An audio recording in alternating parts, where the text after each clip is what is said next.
ஒரு பேரு The King சென்னைக்கு வராரு. மரைக்காயர். யார் இவர்? Delivering smiles all around the professional careers. Reach us to reach them. எல்லா வானிலை மாற்றங்களுக்கும் பெஸ்டா இருக்கும் இந்த ரூபிலெக்ஸ் பெயிண்ட்ஸ். அதிமுக உறுதியா இருக்குமா? குட்டையோ நெட்டையோ, சிறுசோ பெருசோ, வளர்ச்சியோ வீழ்ச்சியோ, அதிமுகங்கிறது எடப்பாடி பழனிசாமி தான்.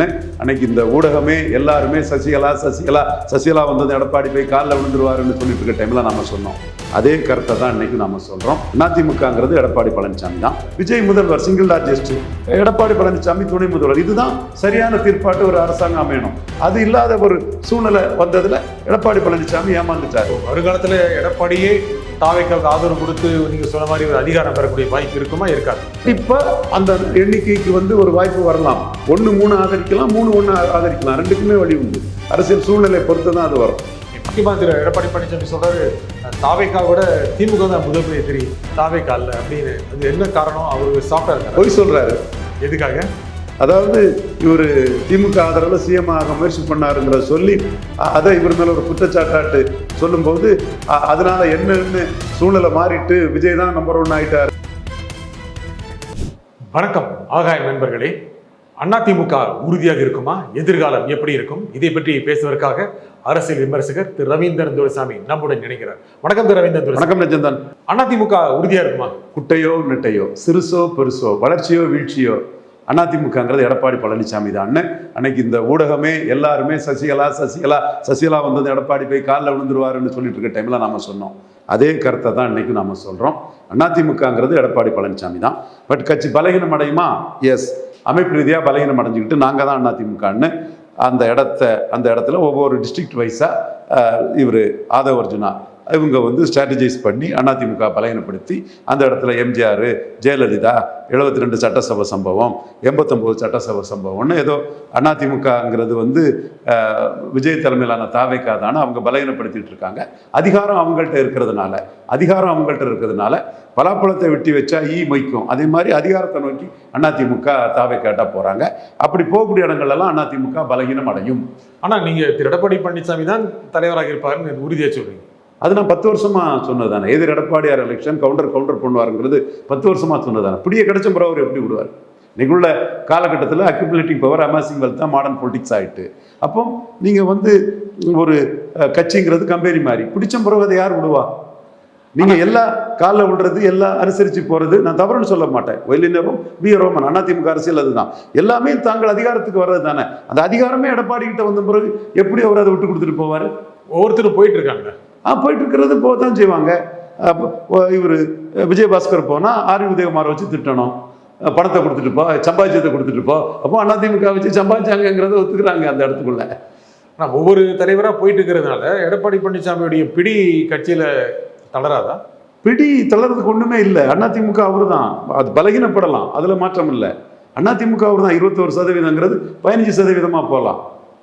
அப்போ பலவீனப்பட்டாலும் அதிமுக எப்படி உயிர்த்து இருக்க முடியும்? ஏங்க என்டிஆர் சந்திரபாபு நாயுடு தூக்கி போட்டுட்டாரு. நீங்க எல்லாரையும் பெருந்தன்மையா சசிகலா, தினகரன் பெருந்தன்மையா எல்லாரையும் உள்ள விட்டாங்கன்னா தூக்கி போட்டுட்டு போயிடுவாங்களே. அந்த இடத்துக்குள்ள அவர் இவர் விஜயபாஸ்கரையும் சிபி சண்முகத்தையும் நல்லா ட்ரீட் பண்ணியிருக்கலாம். பெருஞ்சர் அண்ணா பெருந்தகை வெளியில மறப்போம் மன்னிப்போம்னு அவங்களுக்கு பழைய அதிகாரத்தையே கொடுத்து இருங்க. ஏன்னா போட்டியாளராக வரல, ஸ்டேட் வைடு வர முடியல. அவங்க ஸ்டேட் வைடு போட்டியாளராக வந்தது சசிகலா, உயரத்தில் இருந்தாங்க.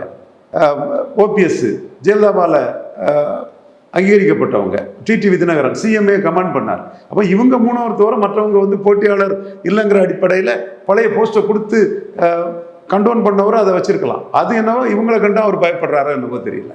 இன்னும் எத்தனை டிக்கெட் வெளியே போகும்? அது உங்களுக்கு அங்கங்கே ப்ராமிஸ் இருக்கிறதும் இன்னொரு இடம் இருக்கக்கூடிய அளவுக்கு யார் யாருக்கு இடம் இருக்கோ அங்கங்கே அதுக்கு தக்கன போகும். இதோட பெட்டர் இடம் எங்கே கிடைக்குன்னு ப்ராமிஸ் வந்தாலே போகும். இப்போ அதிமுகன்னா அவங்க எதிர் எடப்பாடியார் எலெக்ஷன் மாதிரி எதிர் விஜயார் எலெக்ஷனுங்கிறதுல இன்னும் 4 வருஷம் 11 மாதம் அவங்களுக்கு அந்த கூட்டணி ஆட்சிக்கு விஜய், காங்கிரஸ், தாவேகா, முஸ்லீம் லீக், காங்கிரஸ், விசிகா, முஸ்லீம் லீக் கூட்டணி ஆட்சிக்கு தாவேகா தலைமையில். அதுக்குன்னு வந்து 4 வருஷம் 11 மாதம் ஆயிட்டு இருக்கும்போது ஆளுங்கட்சிக்குள்ளே போய் இருக்கிறதுக்கு தானே எல்லாரும் விரும்புவாங்க. பலாப்பழத்தை வெட்டி வச்சா ஈக்கள் முக்கியமாக ஆளுங்கட்சி அதிகாரத்தை நோக்கி வருவாங்கல்ல. அது நிறைய பேர் அந்த பகுதியில் 3வது இடத்துக்கு போன எடப்பாடி என்னைக்கு சிஎம் வர போகிறாரு, அவரை நம்பி ஜெயலலிதா அம்மையார் மாதிரிலாம் திரும்பி வர முடியாது. தோத்த ஜெயலலிதா அம்மையார் 98 ஜெயித்தாங்க. தம்பிதுரை, கடம்பூர் ராஜு, சேடப்பட்டி முத்தியாலாம் அமைச்சரானாங்க.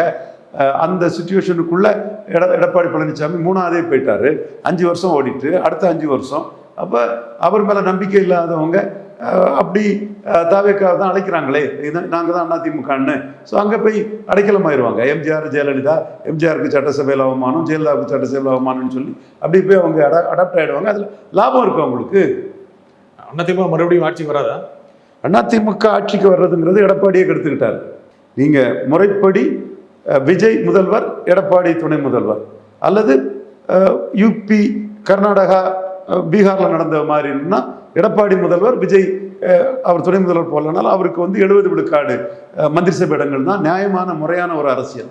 ஆனால் ராகுல் காந்தி ஒரு இம்மெச்சூர், ஒரு ட்ரைட்டர், ஒரு ட்ரெச்சரஸ் பொலிட்டீஷியன், இந்திய மண்ணிலிருந்து ஒதுக்கப்பட வேண்டிய ஒரு பொலிட்டீஷியன், மோடியை ஜாதிய ரீதியாக இழிவாக பேசின ஒரு அரசியல்வாதி என்ன பண்ணுறாருன்னா, நம்ம கண்ட்ரோலில் ஒரு கவர்மெண்ட் வரணும்னு டக்குன்னு ஸ்டாலின் முதல்வர் நினைச்ச 5 எம்எல்ஏக்கள் ஆதரவு கொடுக்குறாரு, 2 மந்திரி வாங்கிடுறாரு, முஸ்லீம் லீக் கிட்ட பேசுறாரு, கம்யூனிஸ்டுகள்கிட்ட பேசுறாரு.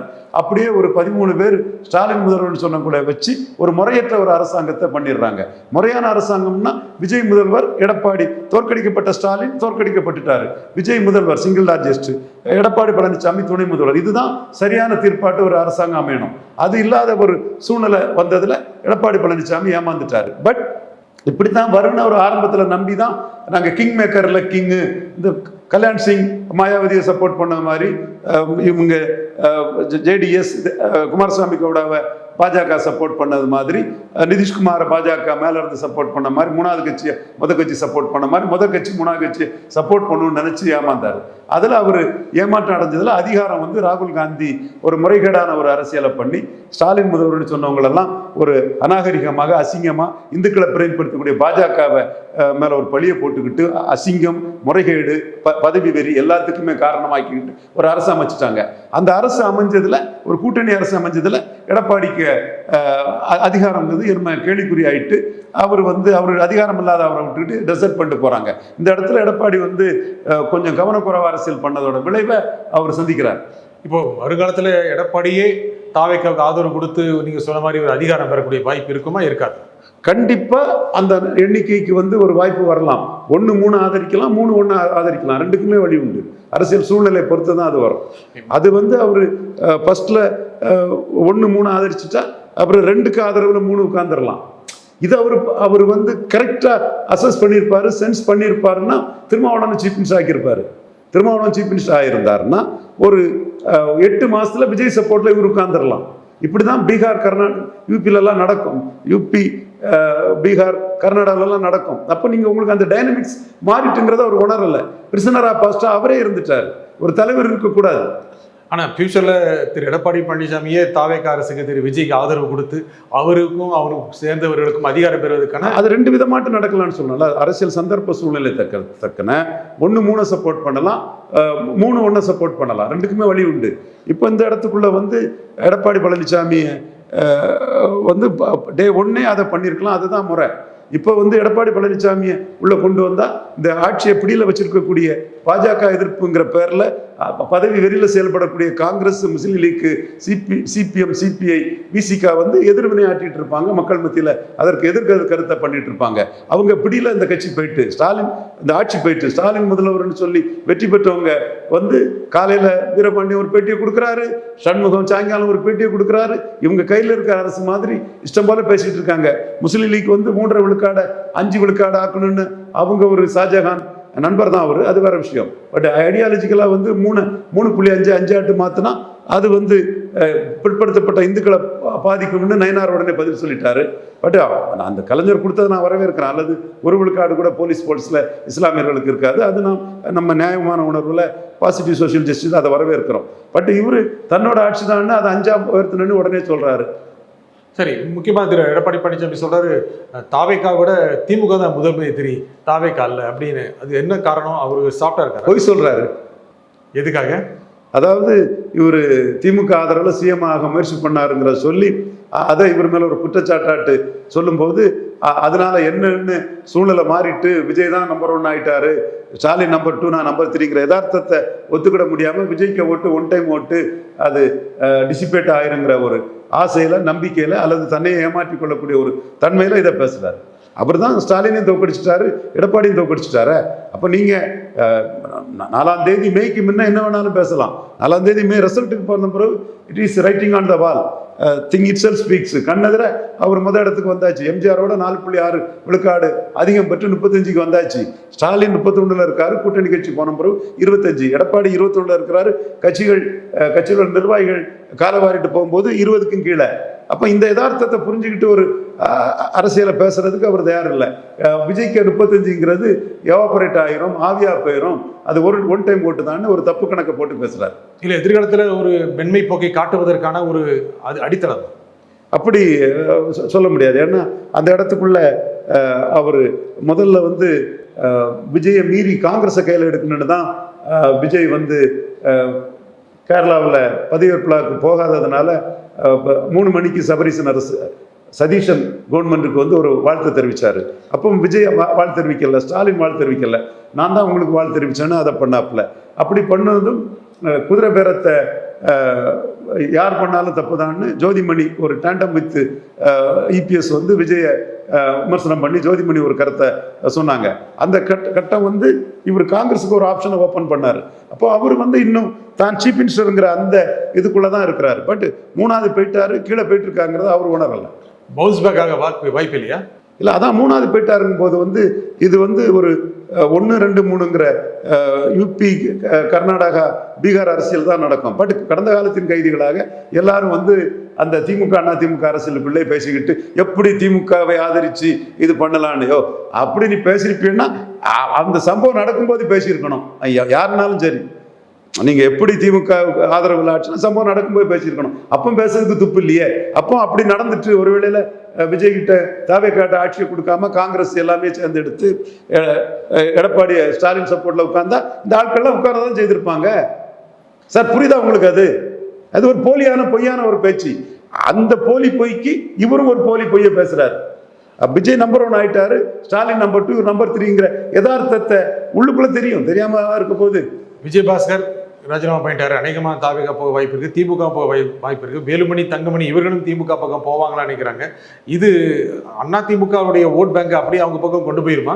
இல்லை நீங்க சொன்ன மாதிரி எடப்பாடி பழனிசாமி கண்ட்ரோல தான் இருப்பாரு, அவங்க இல்லாட்டி அடுத்த சப்ஸ்டியூட் இருக்காங்க, அந்த நிலைக்கு மாறுமா? சப்ஸ்டியூட் இருக்கிறாங்க.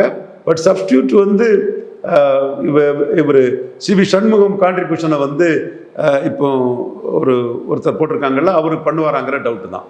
Shanmugam local leader, CV Shanmugam அவர் லோக்கல் லீடர் அளவுக்கு இருக்க முடியாது. அதே மாதிரி இவர் கமலக்கண்ணன் பசுபதினு ஒருத்தரை போட்டிருக்காங்க. சண்முகத்தை பசுபதி காம்பன்சேட் பண்ணிக்க மாட்டார் அந்த ஓட்டை.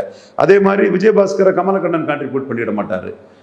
இன்னொருத்தர் எம்ஆர் விஜயபாஸ்கரை உள்ளுக்குள்ளே போய் ஏறி அடித்தார், அவர் பேர் என்னன்னு தெரியல, அவரும் எம்ஆர் விஜயபாஸ்கரை கான்ட்ரிபியூட் பண்ணிட மாட்டார். இப்போ எம்ஆர் விஜயபாஸ்கர் எடப்பாடி கூட தான் இருக்கிறாரு, அந்த தரப்பு இருப்பாங்கன்னு நினைக்கிறேன். விளையாடு கவுண்டர்கள் கூட இருந்துருவாங்கன்னு நினைக்கிறேன். எடப்பாடி கூட தங்கமணி, வேலுமணி, எம்ஆர் விஜயபாஸ்கர்லாம் இருந்துருவாங்கன்னு தான் நான் கணக்கு போடுறேன். தெரியல. இதில் இப்போ வெளியேறி போனதில் யார் பேருக்கா? கடலூர் சம்பத்து பாதிப்பு இருக்கும். இவர் கோயில்பட்டி கடம்பூர் ராஜு கண்டிப்பாக பாதிப்பு இருக்கும். அவர் நாயுடு சமூகம், நாயுடு கம்யூனிட்டியில் பேக்கிங் இருக்குது. விழுந்த ஓட்டு அவருக்கு செல்வாக்கான ஒரு ஓட்டு தான். அதே மாதிரி உடுமலைப்பேட்டை ராதாகிருஷ்ணன் தெலுங்கு செட்டியார், ஒரு மைனாரிட்டி நான்வடாளர் கொண்டார், செல்வாக்கு இருக்கு. நீங்கள் இப்படி செல்வாக்கானவங்களாம் எஸ்சிக்கு சுப்பையா கண்டிப்பாக செல்வாக்கான ஒரு தலைவர், சந்தேகமே இல்லை. நல்ல மனிதர், எல்லா ஜாதியும் அவரை பாராட்டக்கூடிய ஒரு தன்மையை நான் பார்க்குறேன் அவரை. ஸோ இவங்கெல்லாம் போகும்போது அந்த இடத்துக்குள்ள பாதிக்கும். ஸ்டேட் வைடு அதிமுகனா எடப்பாடி பழனிசாமி தான், ரெட்டலைனா எடப்பாடி பழனிசாமிக்கு தான். ஆனால் இந்த இடங்குள்ள ரெட்டையில ஜெயித்துட்டு எப்படி போகலான்னு மதுராந்தகத்தில் ஒரு ஆர்ப்பாட்டம், தாராபுரத்தில் ஒரு ஆர்ப்பாட்டம், பெருந்துறையில் ஒரு ஆர்ப்பாட்டம், இங்கே அம்பாசமத்தில் ஒரு ஆர்ப்பாட்டம், எஸ்சி சுப்பையா பேரெல்லாம் மதிக்கணும் வந்ததுன்னா இந்த ஸ்பிளிட்டில் எடப்பாடிக்கு ஆதரவாக பார்ட்டி சென்டிமெண்ட்டும் ஓரளவு நிற்குதுன்னு பார்க்கலாம். பட் இன்னும் கொஞ்சம் காலம் இருக்குமில்ல ஒரு முடிவு வருவதற்கு. இல்லை இது இந்திரா காந்தி தோத்ததும் டெசர்ட் பண்ணிட்டு போனாங்கல்ல. இந்த KT Kosalram, RV Swaminathan, C Subramaniam, Bhaktavatsalam emergency எல்லாம் சப்போர்ட் பண்ணிக்கிட்டு ஜாலரா அடிச்சுக்கிட்டு கொடூரமான ஒரு ஜனநாயக படுகொலையை ஏற்றுக்கிட்டு தோத்ததும் டெசர்ட் பண்ணிட்டு போனாங்கல்ல. அந்த மாதிரி தான் இவங்க, அது மறுக்கலை. பட்டு கோசல்ராமுக்கு செல்வாக்கு உண்டு திருச்செந்தூர் பகுதியில், அந்த மாதிரி விஜயபாஸ்கருக்கு புதுக்கோட்டையில் செல்வாக்கு உண்டு. நம்ம செல்வாக்கு உண்டு அவங்களுக்கு ஏரியாவுகள், அதை நம்ம மறுத்து பேச வேண்டாம். இந்த நிகழ்ச்சியில் கருத்து கொள்கையாக திரு ரவீந்திரன் சாமி மிக்க நன்றி.